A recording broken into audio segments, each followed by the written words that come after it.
home of the ice cream martini. Fountain on Locust is a great place to go for lunch today if you're looking to get out and you don't have a little cabin fever. They have great soups. Kat Neville with Feast Magazine taking our advice and not joining us here in studio, not getting on the roads. Good morning, Kat Neville. Good morning. How are you? Great. Guess what I did yesterday? What did you do? You won't believe it, Kat. I made my own butter.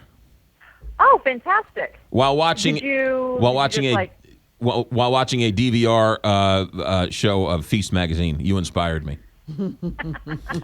Making butter is crazy easy. I mean, if you try to make whipped cream and you let it go a little bit too long, Right. Voila, you Right. have butter. Yeah. So, what did you use the butter on? I used on Menino's warm French bread. Oh, nice. Yeah. I sprinkled a little salt on it, so it was lightly salted. I got to tell you, it was great. It couldn't be any easier, and it was really enjoyable. So Yeah, and the flavor of fresh butter can't be beat. No. I mean, it's very, very different than the sticks you get out of the fridge. Literally, it's heavy cream in a blender or in a food processor, and turn it on, and then 5 minutes later, you've got it separated, and you have buttermilk and you have butter. That's exactly right. Yeah, it's that beats chomping that broomstick in that handle for hours. But you can also just take the heavy cream and put it in a Tupperware container and just shake the heck out of it until the same thing happens. Right. If you don't have a food processor, you can still make butter. Yeah, no, it's really, it's really kind of a cool little trick. All right, who was the first one to figure that out? That's a great question in and of itself. All right, Kat Neville, what do you got for us today? I have two really great spots. The first is brand new, and the second is the expansion of a favorite place. All right. And so, which one do you want me to start with? Start with the new one. Okay, so the brand new one is Parigi, and that is at 8025 Bonham in the Clayton on the Park building. And it is Ben Paremba's new spot, and Ben Paremba is the restaurateur behind Elia and Olio, and then also like Old Standard Fried Chicken and La Patisserie Chouquette. And so Parigi is his ode to Italian food via Paris. So he kind of imagined what it would be like to go to just a really modern and sophisticated Italian restaurant in the city of Paris.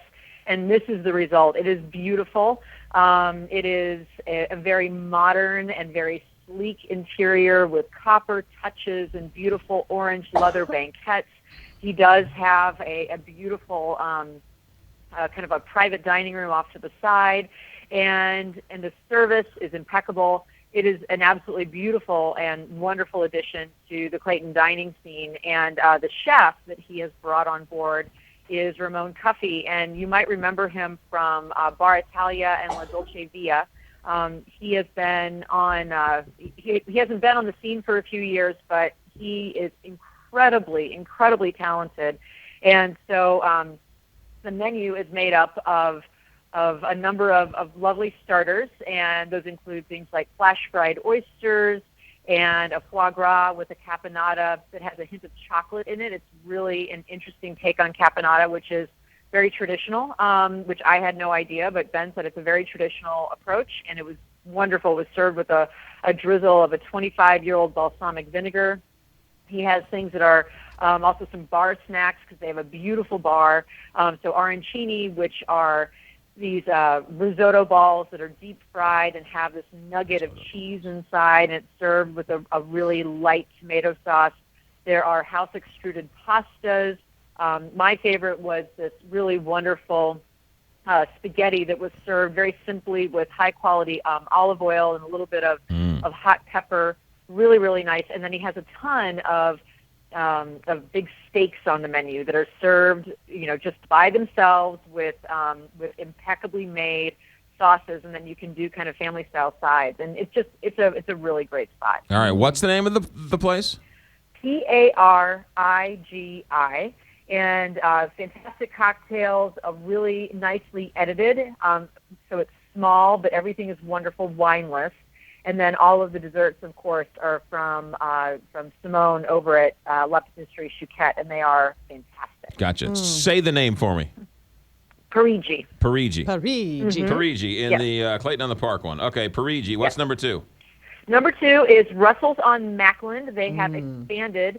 So upstairs, the building itself, it used to house an apartment, and so he worked with the folks over at Space Architecture and reimagined, ripped out walls and has turned that into additional seating. So there are 30 new seats up there. The address, by the way, is 5400 Murdoch Avenue, and so he's added a bar. And previously, if you remember, downstairs there's a beautiful taste for all of his pastries, but there was no bar seating. And so upstairs now they have a bar, and so with that they have launched a new cocktail program.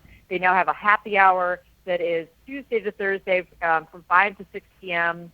with half-off bottles of wine, draft beers, and some really great, new bar food. And so the menu is pretty much the same, except they have added a number of kind of nibbles like roasted fingerling potatoes and cheese puffs and all this kind of wonderful stuff that you can sit at the bar and enjoy. And so it's exciting to see, a beloved place like Russell's on Macklind, which has been very, very well known for its delicious desserts. It's really great to see it expand and grow. All right, good. So we got Russell's on Macklind has now expanded, 5500 Murdoch, and then Parigi, Clayton on the Park. Good. Yep.